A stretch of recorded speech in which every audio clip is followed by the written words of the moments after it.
ராஜராஜன் நம்முடைய தமிழ் மன்னனா இருக்கலாம்.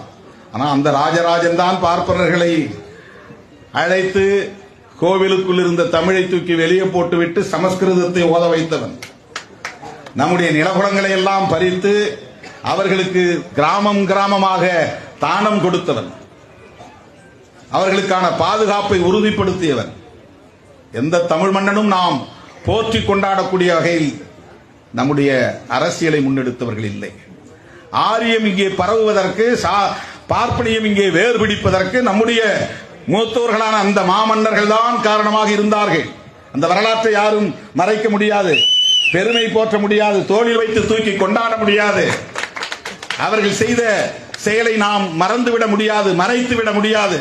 கோவிலுக்குள்ளே தமிழ்தானே இருந்தது. நம்முடைய பூசாரிகள் வெளியே போய் இன்றைக்கு ஐயங்கார் உள்ளே போய் நிற்பதற்கு யார் காரணம்?